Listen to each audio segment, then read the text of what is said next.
So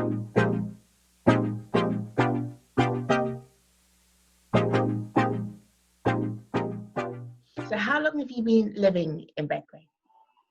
So I've been here for 2 years and a little bit. I moved down here October in 2018. Okay, nice. And Yeah. did you spend a lot of time going there as a kid when you were younger? Actually, no. My dad is from the mainland in St. Vincent, and I've been there twice as a kid. And I really kind of came to Bequia for like the first time, really, over 3 years ago when I was working as a scuba diving instructor. And I was working for this like kids diving and sailing camp, and we literally just sailed through. And we were in Bequia for a few days. I was like, this place is so cool. And I was like really kind of like entranced by it. And then moved down a year later. That's amazing. Wow. And so when you, I'm going to just carry on recording because that's just too interesting. Um, so when you used to go to St. Vincent as a kid, did you enjoy it? Did you ever think this is somewhere, this is a nation in which I see myself settling? Not really. I mean, like my dad would bring me along to go see his family members, and it was just lots of like, "Hey, go see this family. Okay, this person's gonna take us to this waterfall." And when I was like a kid, I love the outdoors and stuff like that, but I was just like, do we have to go see someone else? And do we have to go hiking for this much longer? I was like very much like a New York City kid, and like hadn't fully, I guess, um, found my love for nature at that point. And so, yeah, I never really pictured myself living here. And I was really young as well, I think, 'cause the first time I was 8, and then again when I was 13. And it was just kind of like, all right, going along with dad because he wants some company kind of trip. So I would never have pictured myself living here had you asked me like 5, even 10 years ago, really. That sounds a lot like my experiences of Grenada. So yeah, it just felt like endless meeting family. Like how many cousins do I have? How many lunches do Exactly. you never doing what you want to do? So yeah, it's funny how it kind of creeps up on you. And so what was it about the experience in Beckway or the experience that you'd had today in New York that made you think, oh, maybe moving might be something that I want to do? Yeah, well, I grew up in New York City and I went to university in New York State and then came back to the city to work for a year.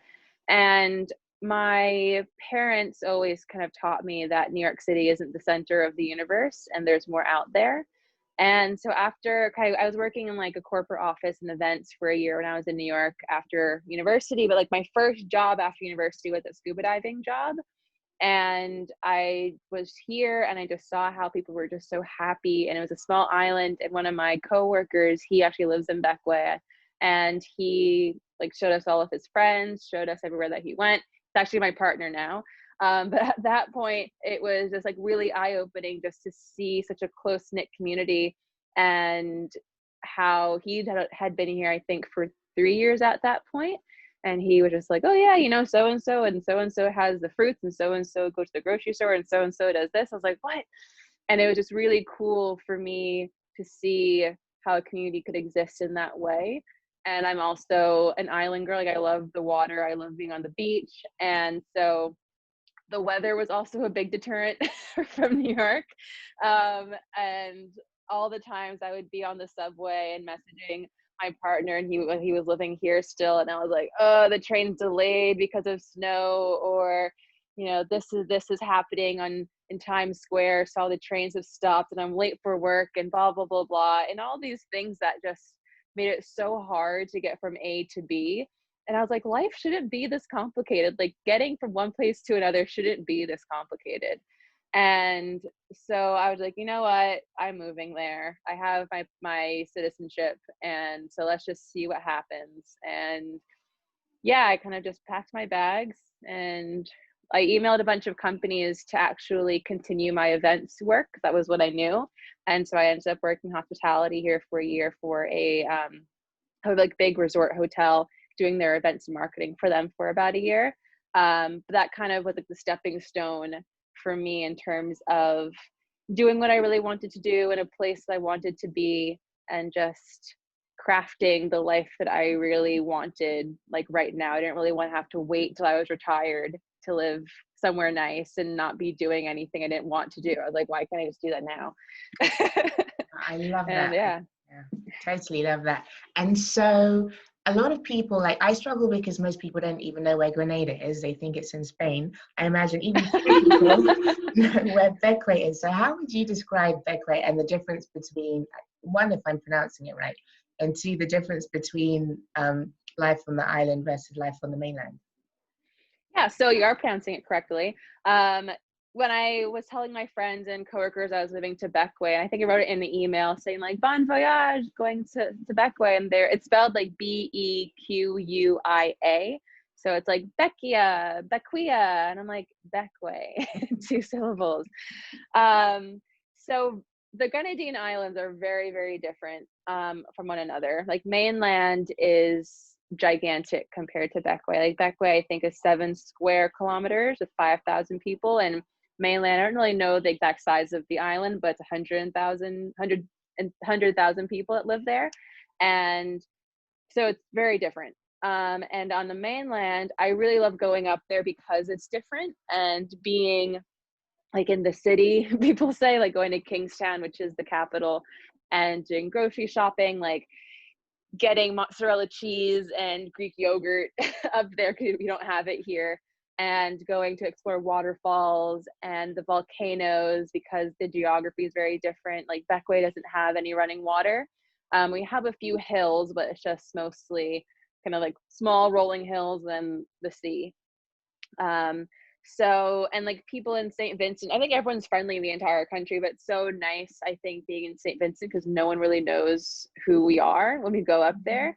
And there's a sense of anonymity that I do miss being in the city, but really love going to St. Vincent, just like going somewhere and not having to everyone know your business, you know. And like in Bequia, the part like it's a catch-22 because I love the small community. Like whenever we want to go, you know, to the grocery store, go somewhere, it ends up being an extra hour-long trip because of all the people that you have to stop and talk to and chit chat.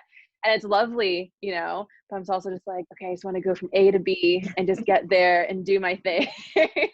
Yeah.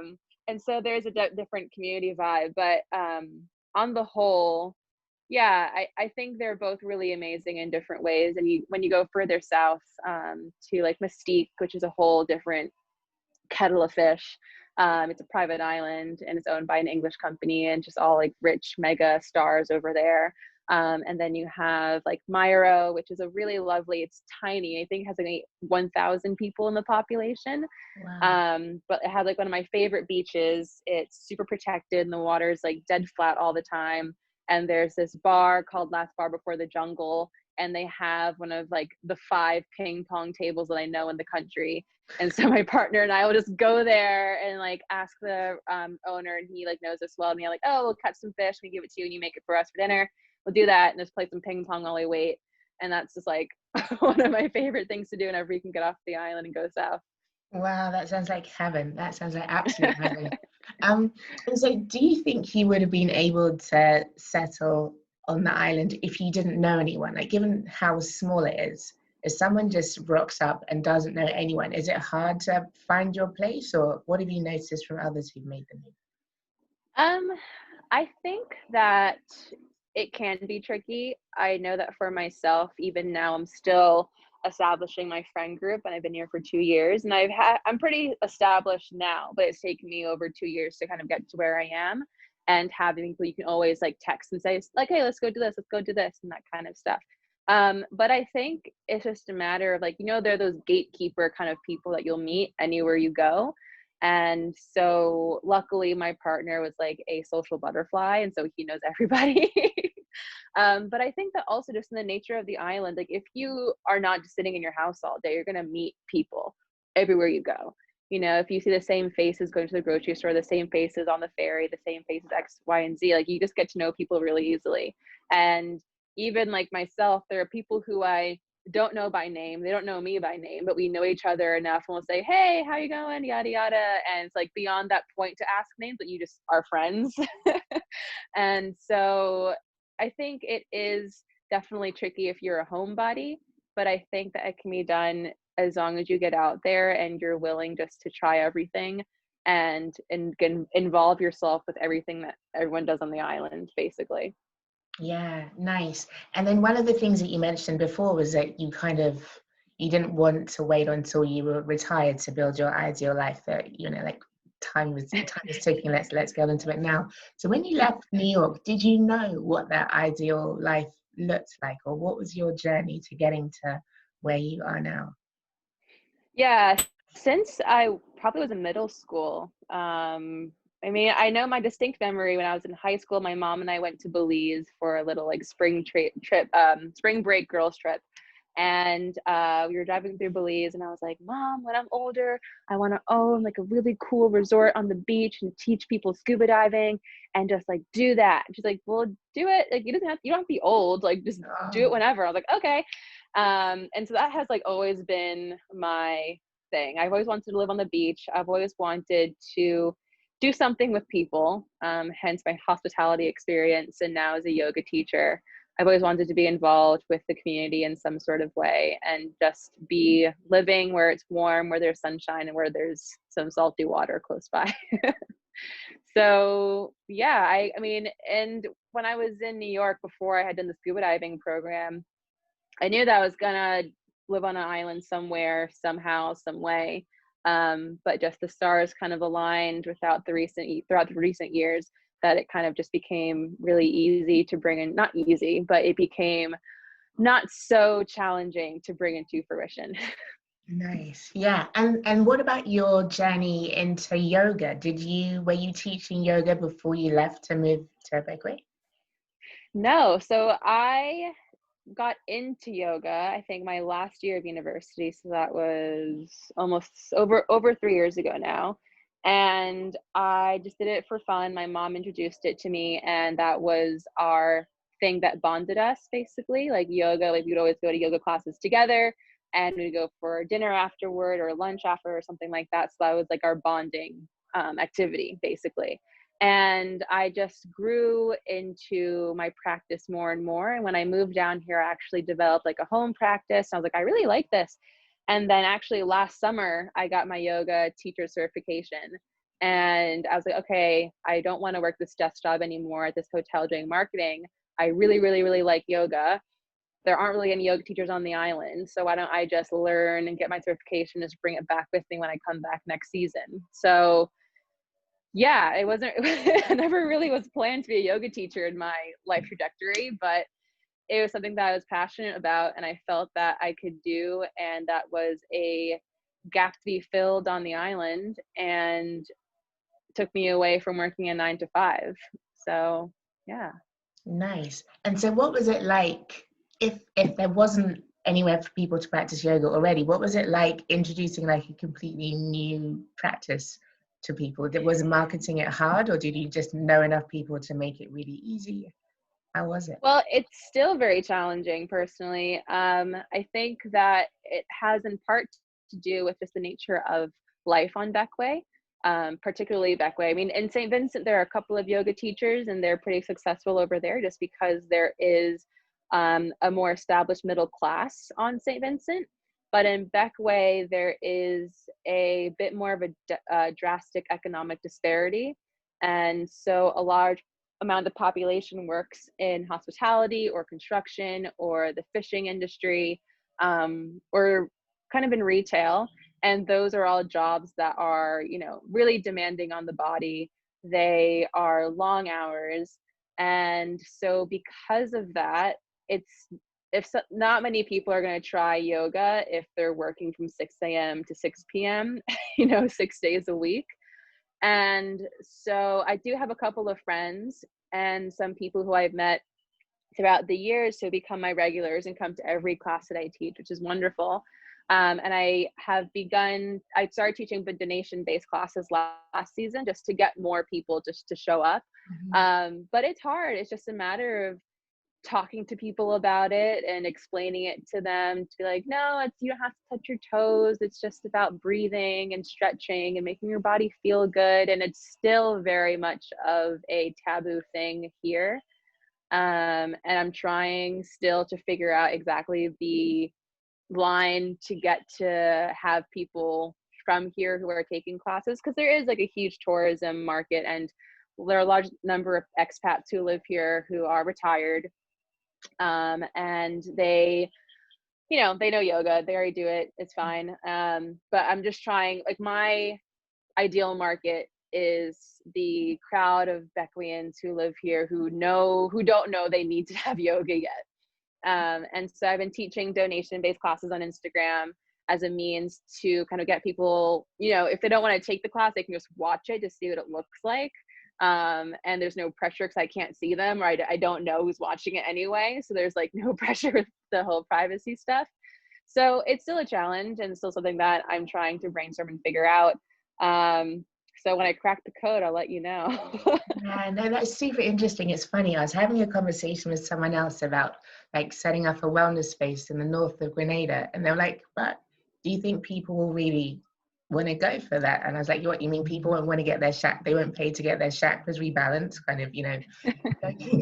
But in a way, I think these are the people who need it the most, right? It's people who actually have a lot on their plate and who really need to kind of rebalance, you know. It's not just for yummy mummies wearing lycra. It's the impact of Exactly. yeah. Oh, that's exciting.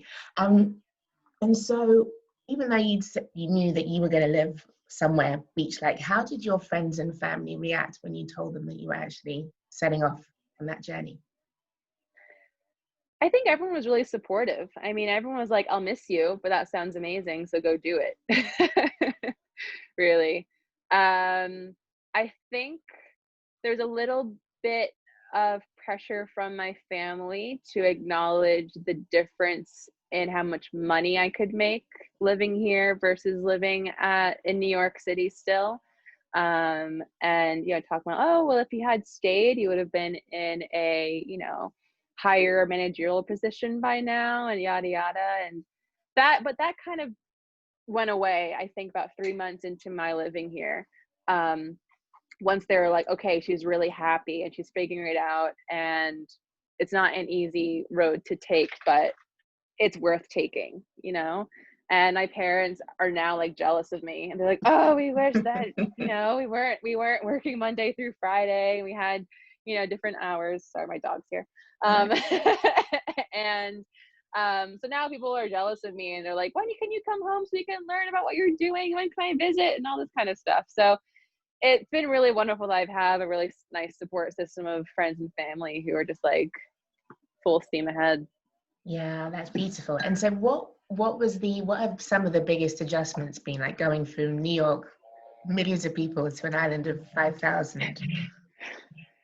Whew, there are a lot. I think the first one that was really an eye-opener to me when I first moved here was food, because like I love food and I love, you know, the accessibility of food in New York, where you can just walk down the street and you have like 20 restaurants to choose from. But here, you know, restaurants open at like maybe noon or 3 o'clock, and they close by 8. And the shops close the latest at 7 or 8 o'clock. Most of them close at 6. And I was like, wait, what? I can't just get more eggs, or I can't just get a bagel, or I can't just order yada yada. And the cuisine isn't very diverse. So like my partner and I, like, we go off island to go get like sushi, because we're like, oh my God, you can get sushi somewhere else. Like we go to Grenada to go get sushi. No way, wow. And so the food thing was the biggest, I think, adjustment for me, just because of my nature of living in New York. But then also just how friendly people were was also an eye opener to me. You know, when you're living in New York, you have your headphones on and you just go to work, you don't look at anyone, you can make eye contact more than 3 seconds, you're being creepy. And so living here, you say good morning, good morning, good afternoon, good night, good night. Like you can't walk more than 5 paces without having to say that to someone, just because it's the polite thing and this is the thing everyone does. And I found that super weird. I was like, who are they? Like, do they know me? Do I not know them? Like, am I supposed to know them? And it's just like created this inner monologue of just panic in my head of just like, but I think those, like the social dynamics, are definitely something to adjust to, and just saying hi to everyone, learning everyone's name if you can, learning everyone's faces, super important. Just because Bequia, people who live here and have lived here since they were children, like they grew up with each other. You know, there are 3 schools on the island, and so you know everyone in your age bracket basically until you're an adult. And so just kind of getting used to that and trying to even, you know, wanting to get into that community where everyone knows each other and wanting to actually be a part of that vibe with something that is very different.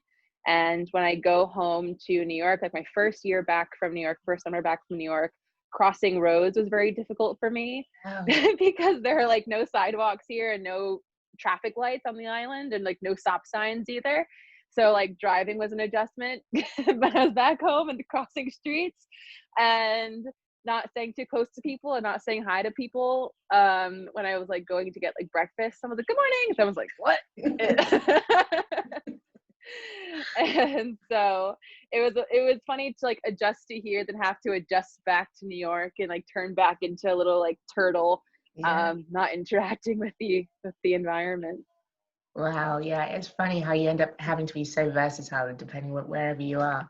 And so what's Mhm. it been like experiencing the pandemic? I mean, has it had an impact on your life at all in terms of like clients or your partner's work? Have you felt it at all, or have you felt very protected and in a little bubble? In one sense, I felt super protected in that life has kind of carried on as usual, in a social sense, meaning that people don't really wear masks because everything is by nature open air. You know, everyone goes out and it's at the beach. It's always hot, and so there isn't that risk with the colder weather. And you're never really indoors unless you're going to the supermarket or the bank, really. And so it hasn't really changed our lives in the interacting with people sort of sense, but it's definitely impacted our lives with our work because we are both very tourism dependent. My partner, he's a charter captain. So with the fewer people coming in to teach yoga or to take out on boats, it's definitely impacted us. And we're hoping that still people will come down. And that's kind of why I'm transitioning my business to be more online, just to be able to serve all of my friends and family who live back home and branch out to their network. But there are still people coming down to Bequia and people who come every year. Like there's a large portion of people who come every single year from December to May. And so we're seeing that a lot of those regular, you know, travelers and tourists are coming. And so that will definitely create a different dynamic for the island because it's also very much sailing dependent. And so we'll see with people coming down on boats and sailing around through the islands, what that will look like. Because there were lots of boats coming through actually over the summertime because people, you know, because there are 32 islands within the country and there are 7 that are inhabited, like you can literally go to every one. You could be here for months and see different things and do different things. So it's been a really popular destination for sailing folk. So we'll just see basically what it looks like. Everyone is, people say, oh, the season's dead. So people say, oh, the season won't be impacted. And so no one really knows Mm. basically. And so we're just kind of adjusting every single day and just seeing how we can make ourselves more malleable to the changing times and the changing environment. Yeah, no, definitely. And so if people want to connect with you in terms of your yoga sessions or have one-on-one sessions, like tell us more, like how do they find out about what you do? What's your schedule like? Yeah, so most of everything I put out is on Instagram. Most of all of my announcements. I try to keep a consistent schedule on Instagram Live. So I try and teach Thursday nights, which is at 7 p.m. local time or AST or 6 p.m. EST. And then Saturday mornings at around 11 a.m. AST, 10 a.m. EST. And then I teach a live class here, and I'm going to try to see if I can Zoom people into that live class that's on Bequia. And I'm trying to see which days I'm going to do that at.